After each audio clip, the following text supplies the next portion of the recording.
Assalamualaikum warahmatullahi wabarakatuh. Pemirsa, berjumpa lagi bersama saya Fibi Srayu Anita dalam Jurnal Kotim. Informasi mengenai Kabupaten Kota Waringin Timur dan sekitarnya telah kami rangkum untuk Anda. Berikut informasi selengkapnya.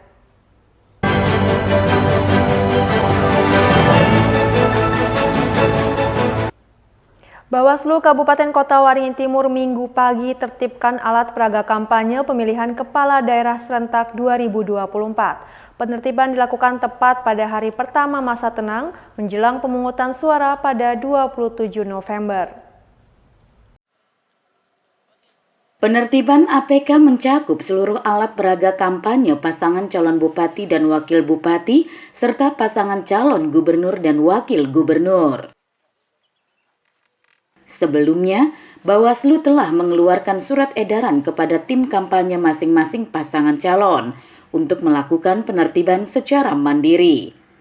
Namun masih banyak APK yang ditemukan terpasang di sepanjang jalan umum. Penertiban APK dilaksanakan bekerja sama dengan KPU, pemerintah daerah, serta TNI dan Polri. APK yang ditertibkan mulai dari baleho, spanduk, termasuk umbul-umbul dan sejenisnya. Penertiban APK dilakukan secara serentak di seluruh wilayah Kota Waringin Timur, mulai dari tingkat kabupaten, kecamatan, hingga kelurahan dan desa. Hal ini bertujuan menciptakan kondisi yang jujur dan adil bagi seluruh peserta pilkada. Ini melaksanakan penertiban alat peraga kampanye yang masih terpasang di Minggu Tenang. Sebagaimana dalam regulasi bahwa Minggu Tenang adalah masa yang tidak dapat digunakan untuk melakukan aktivitas kampanye.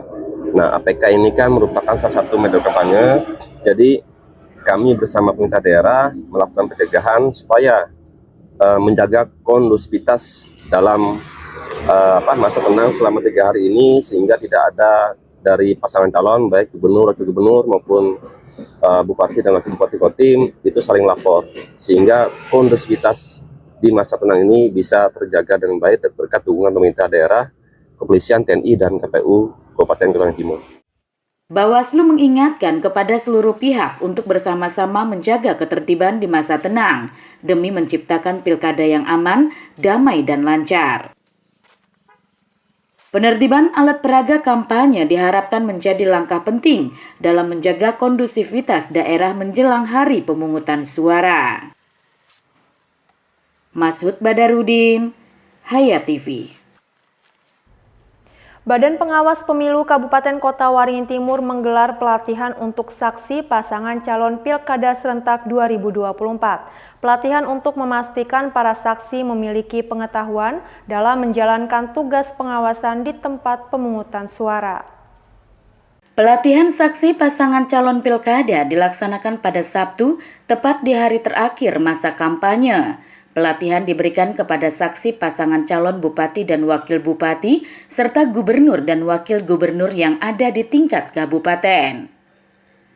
Pelatihan ini dinilai penting, mengingat peran saksi sangat krusial dalam mencegah pelanggaran dan kecurangan, termasuk menyampaikan hasil pemungutan dan penghitungan suara kepada paslon yang mereka wakili. Setiap paslon dapat mengirim 2 saksi yang dilengkapi surat mandat, namun hanya 1 saksi yang boleh berada di dalam TPS. Saksi akan bergantian bertugas memantau jalannya pemungutan suara. Berbeda dari pilkada sebelumnya, kali ini setiap saksi dapat mewakili 2 pilihan sekaligus, yakni pemilihan bupati dan gubernur. Dengan catatan, paslon tersebut berasal dari partai pengusul yang sama. Terkait dengan bagaimana mereka mengetahui atau memiliki kompetensi nantinya di tingkat TPS, ya, saksi di tingkat TPS, ketika mereka menjadi saksi, mereka mengetahui apa sih yang menjadi tugas dan peran mereka ketika mereka menjadi saksi, baik secara teknis ataupun juga pengawasan yang memang sudah dimandatkan kepada saksi di TPS. Saksi itu dia diperbolehkan satu pemilihan itu 2 saksi, ya, tetapi yang boleh masuk itu hanya 1 saksi, jadi dilakukan secara bergantian. Jadi untuk saksi sendiri bisa saksi itu mewakili 2 pemilihan, jadi pemilihan gubernur dan juga pemilihan bupati. Nah, tetapi tentunya itu harus linear, ya, sesuai dengan pengusulnya ya, partai pengusulnya, seperti itu. Bawaslu berharap seluruh saksi dapat bersinergi dengan penyelenggara pemilu untuk bersama-sama menciptakan situasi yang kondusif sehingga pesta demokrasi berjalan tertib, aman, dan lancar. Masud Badarudin, Hayat TV. Memasuki masa tenang Pilkada tahun 2024, Bawaslu Kota Waringin Timur mengingatkan seluruh pasangan calon untuk tidak melakukan kampanye. Masa tenang yang berlangsung menjelang hari pemungutan suara merupakan periode di mana kegiatan kampanye dilarang. Masa tenang Pilkada serentak tahun 2024 berlangsung selama 3 hari, mulai tanggal 24 hingga 26 November. Masa tenang diharapkan memberikan kesempatan kepada pemilih untuk menentukan pilihan secara objektif tanpa tekanan atau gangguan kampanye. Bawaslu mengingatkan seluruh pasangan calon untuk tidak melakukan kampanye dalam bentuk apapun, baik itu penyampaian visi misi program maupun ajakan untuk memilih. Bawaslu juga menginstruksikan jajaran pengawas kecamatan, kelurahan, dan desa hingga pengawas TPS untuk melakukan pengawasan maksimal di masa tenang jika ada kegiatan mengarah ke kampanye agar segera dicegah. Pelanggaran terhadap aturan masa tenang dapat berujung pada dugaan pelanggaran pidana. Kalau masa tenang itu definisi regulasi itu kan masa yang tidak dapat digunakan untuk melakukan aktivitas kampanye. Nah, kalau bicara kampanye itu definisinya adalah penyampaian visi misi program dan sebagainya. Kemudian ada perbuatan ajakan yang secara aktif. Nah, di situ yang memang tidak boleh dilakukan. Kami menghimbau menginstruksikan kepada jajaran Perwascam, kemudian juga pengawas desa sampai pengawas TPS untuk tetap melakukan pengawasan di minggu tenang ketika ada hal-hal yang memang kegiatan yang mengarah ke metode kampanye itu segera dicegah. Karena masa tenang adalah masa yang tidak bisa digunakan untuk melakukan aktivitas kampanye. Karena itu perbuatan adalah jika dilanggar maka masuk dugaan ranah pidana pemilihan. Terkait kampanye melalui media sosial di masa tenang, Bawaslu hanya dapat memantau dan menindak akun media sosial yang didaftarkan ke KPU. Untuk akun media sosial yang tidak terdaftar, termasuk akun palsu, menjadi kewenangan aparat kepolisian. Masud Badarudin, Hayat TV. Setelah menjalani cuti melaksanakan kampanye pemilihan kepala daerah, Halikinur kembali aktif menjadi Bupati Kota Waringin Timur. Di masa kepemimpinannya yang tersisa, Halikinur siap memperjuangkan aspirasi masyarakat. Selama hampir 2 bulan, Halikinur menjalani cuti sebagai Bupati Kota Waringin Timur untuk melaksanakan kampanye pemilihan kepala daerah. Terhitung sejak Minggu 24 November, Halikinur kembali aktif menjabat sebagai Bupati. Halikinur yang juga menjabat Ketua DAD Kota Waringin Timur akhir pekan lalu menyebut jika selama menjalani cuti ia banyak berkunjung ke sejumlah wilayah di 17 kecamatan. Halikinur mengaku banyak menerima aspirasi masyarakat. Aspirasi tersebut umumnya terkait peningkatan infrastruktur jalan dan jembatan, kesehatan, pendidikan, listrik, internet, jaringan PDAM, dan lainnya. Saya kurang lebih 2 bulan melaksanakan cuti dalam rangka ikut menjadi peserta Pilkada tahun 2024. Jadi selama 2 bulan ini saya berkunjung bersilaturahmi dengan masyarakat dari daerah Dapil Utara, Dapil 5 sampai dengan Dapil 3 di daerah selatan, dan banyak hal yang bahkan ada hal-hal yang mungkin belum saya menerima informasi. Kemarin waktu bertemu bertatap muka dengan seluruh masyarakat, itu saya mendengar dan menerima langsung permasalahan yang ada khususnya di wilayah kita Kabupaten Timur. Makanya kalau saya misalnya aktif lagi, itu saya konsentrasi dengan Forkopimda bagaimana membantu memfasilitasi supaya pelaksanaan pilkada berjalan lancar.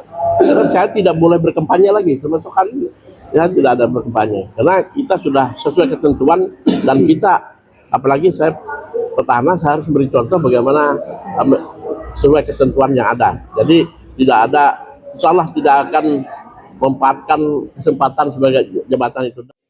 Aspirasi yang disampaikan langsung oleh masyarakat tersebut akan menjadi bahan masukan bagi Halikinur dalam membuat kebijakan dalam kapasitasnya sebagai bupati aktif. Masa jabatan Halikinur sebagai bupati akan berakhir saat dilantiknya bupati terpilih. Sebagai bupati aktif, dirinya masih berwenang membuat kebijakan dalam memperjuangkan aspirasi masyarakat. Terkait berakhirnya masa kampanye, Halikinur berkomitmen tidak memanfaatkan statusnya sebagai bupati aktif untuk berkampanye. Ia menyebut akan fokus mensukseskan pilkada serentak yang dilaksanakan pada 27 November. Masud Badarudin, Hayat TV.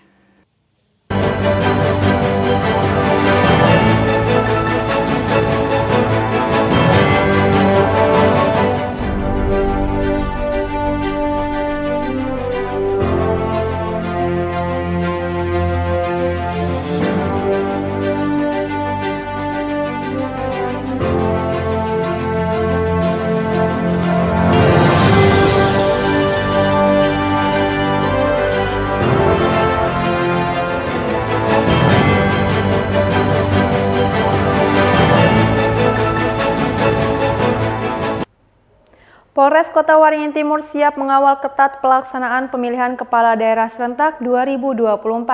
Sejumlah tempat pemungutan suara yang terindikasi rawan akan menjadi prioritas dalam pengamanan. Untuk memastikan kelancaran pemungutan suara pilkada serentak, Polres Kota Waringin Timur telah menyiagakan 404 personel. Pengamanan ini juga mendapat dukungan bawah kendali operasi dari Polda Kalimantan Tengah dengan tambahan 150 personel. Saat ini sebagian personil telah disiagakan di sejumlah kecamatan, seiring dengan pengawalan distribusi logistik pilkada. Langkah ini untuk memastikan proses pemungutan suara pada 27 November mendatang berlangsung aman dan lancar. Kapolres Kota Waringin Timur AKBP Reski Maulana Zulkarnain menegaskan bahwa pengamanan telah dimulai sejak masa persiapan pilkada. Menurutnya, Polres telah memetakan sejumlah titik rawan pada setiap TPS. Kerawanan tersebut tidak hanya terkait dengan potensi gangguan ketertiban masyarakat, tetapi juga faktor eksternal, seperti tidak adanya sinyal telekomunikasi dan potensi bencana alam yaitu banjir. Khususnya Polres Kota Waringin Timur, dari tahapan per tahapan kita sudah melakukan mitigasi kerawanan, baik itu dari segi preventif dan represifnya. Untuk masalah pendistribusian, saat ini kita langsung melekat di pendistribusian logistik dan kita sudah melakukan pengecekan terhadap tempat di mana nanti akan dilakukan penempatan sementara sampai dengan TPS sampai nanti logistik kembali di gudang logistik. Yang pertama tadi yang saya sampaikan adalah rawan bencana, yang kedua tadi yang blank spot, yang ketiga kerawanan terkait dengan Kamtibmas. Tapi untuk sampai saat ini dari 3 kerawanan itu alhamdulillahnya kita tidak ada yang sangat rawan, hanya di kondisi rawan, dan personil pun tentu berbeda penempatannya, plotting dengan yang rawan dengan yang tidak rawan, seperti itu. Kapolres juga menegaskan bahwa tidak ada TPS atau wilayah yang termasuk dalam kategori sangat rawan. Dan saat ini, kondisi keamanan dan ketertiban masyarakat di Kota Waringin Timur berjalan kondusif. Masud Badarudin, Hayat TV. Ada yang viral akhir-akhir ini di Pangkalan Bun, Kabupaten Kota Waringin Barat, yang mana setiap sore dan setiap akhir pekan ramai dikunjungi masyarakat yang didominasi kaula muda dan pelajar. Suasana yang sejuk ditambah air yang berwarna biru dan jernih menjadikan Danau Biru yang berada di Desa Batu Belaman, Kecamatan Kumai sebagai salah satu opsi liburan untuk masyarakat. Berikut ulasannya untuk Anda. Dalam 1 bulan terakhir ini, masyarakat Kota Waringin Barat dari berbagai kecamatan ramai-ramai datang ke Desa Batu Belaman, Kecamatan Kumai, Kabupaten Kota Waringin Barat, Kalimantan Tengah. Mereka datang ke desa tersebut pada sore hari dan momen libur anak-anak sekolah. Hanya ingin membuktikan keelokan dan keindahan Danau Biru yang sedang viral. Warnanya yang biru seperti air laut membuat orang penasaran ingin melihat secara langsung dan mandi bersama keluarga, teman, sahabat, bahkan dengan pasangan. Meskipun danau yang terbentuk secara alami ini berada di pinggiran desa Batu Belaman. Danau biru dikelilingi oleh semak-semak belukar, pohon sawit milik warga, dan diperindah dengan tanah yang ada di sekitar berwarna kuning, serta mempunyai tebing yang cukup tinggi. Para pengunjung didominasi oleh kaula muda dan pelajar yang libur sekolah. Bagi masyarakat di Kota Waringin Barat, khususnya Kecamatan Kumai, pesona danau dengan air yang biru merupakan temuan yang langka. Rata-rata sumber wisata air seperti air terjun, arung jeram, dan danau lainnya airnya kehitam-hitaman. Ini yang membuat orang ramai-ramai datang setiap sorenya melihat secara langsung walau hanya mandi dan berfoto. Ading tiap sore kah mandi di sini atau bagaimana? Tiap sore. Ya. Dengan teman-teman atau dengan siapa kamu sini? Dengan teman. Kenapa sampai mandi di sini ini? Alasannya apa? Hangat dan nyegarkan. Iya. Untuk diperbaikin tuh yang atas itu, Pak. Bikin tempat tangga ini buat naik. Danau Biru adalah bekas lokasi pengambilan tanah uruk milik warga. Yang berkunjung dan mandi di tempat tersebut tidak dipungut bayaran. Saat ini tidak ada yang mengelola seperti keamanan, parkir, maupun kebersihannya.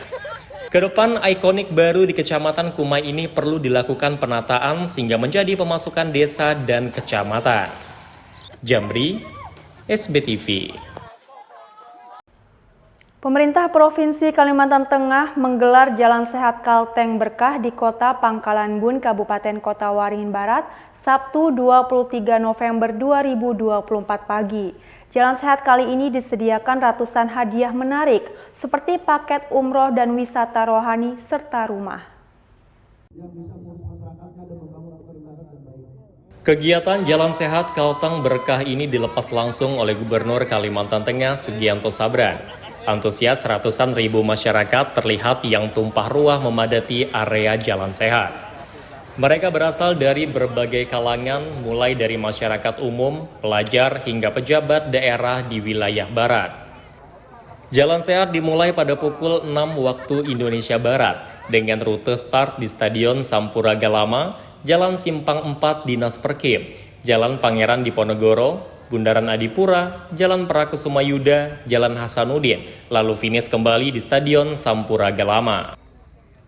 Gubernur Sugianto Sabran pada kesempatan tersebut didampingi Ketua Tim Penggerak PKK Provinsi Kalimantan Tengah Ivo Sugianto Sabran, unsur Forkopimda Provinsi Kalimantan Tengah, PJ Sekretaris Daerah Provinsi Kalimantan Tengah HM Katma F. Dirun, serta sejumlah kepala perangkat daerah lingkup pemerintah Provinsi Kalimantan Tengah.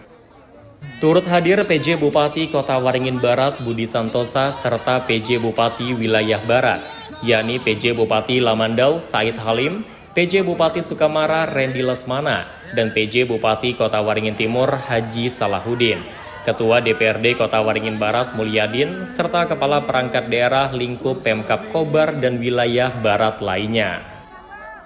Dalam sambutannya, Gubernur Kalimantan Tengah Haji Sugianto Sabran mengungkapkan rasa terima kasih sekaligus mohon pamit kepada masyarakat Kalimantan Tengah dan khususnya kepada masyarakat di wilayah Barat. Seiring berakhirnya masa jabatan periode 2021-2024, ia mengungkapkan penghargaan atas dukungan dan kerjasama yang diberikan oleh seluruh lapisan masyarakat serta jajaran pemerintah daerah selama kepemimpinannya. Dirinya berharap agar pembangunan di Kalimantan Tengah terus berlanjut dan semakin maju. Sementara itu, PJ Bupati Kota Waringin Barat Budi Santosa menyambut baik kegiatan Jalan Sehat Kalteng Berkah yang diselenggarakan oleh pemerintah Provinsi Kalimantan Tengah sebagai wakil pemerintah pusat di daerah. Bupati Kobar menegaskan bahwa kegiatan Jalan Sehat yang diadakan bertujuan untuk mendorong gaya hidup sehat di kalangan masyarakat tanpa ada agenda politik. Diharapkan Jalan Sehat ini bisa menjadi ajang untuk mempererat hubungan sosial antar warga sekaligus memberikan manfaat bagi masyarakat luas. Pada kegiatan Jalan Sehat Kalteng Berkah ini menyediakan door prize menarik berupa 5 unit rumah dengan tipe 36 dan 45. Peserta Jalan Sehat yang beruntung mendapatkan door prize rumah, diantaranya Burhan yang bekerja di SMK Negeri 2 Pangkalan Bun, Yusrin Kusnawati yang bekerja di SMP Negeri 3 Kumai, Sumiatun yang bekerja di SDN Pasir Panjang, Denny Multazam yang bekerja di SMK Negeri 1 Pangkalan Bun, serta Ahmad Subhanur yang bekerja di SD Negeri 3 Kumai Hulu. Selain itu, di sela-sela kegiatan berlangsung, Gubernur Kalimantan Tengah kembali menambahkan door prize dari dana pribadi sebanyak 5 unit rumah, dari Bangkalteng sebanyak 3 unit rumah. Selain itu juga disediakan door prize menarik lainnya seperti 50 paket umroh dan perjalanan rohani, 20 sepeda motor, dan ratusan alat elektronik serta uang tunai. Pada kesempatan ini, Gubernur kembali menambahkan door prize paket umroh dan perjalanan rohani untuk 50 orang, serta memberikan bantuan uang tunai dari dana pribadi kepada 100 orang yang beruntung masing-masing 1 juta rupiah. Tim Liputan, SBTV. Demikian pemirsa berita dari Kota Waringin Barat tadi sekaligus menutup jumpa kita pada kali ini. Saya Fibi Srayu Anita mewakili jajaran yang bertugas, mohon undur diri dari hadapan Anda. Terima kasih dan sampai jumpa. Wassalamualaikum warahmatullahi wabarakatuh.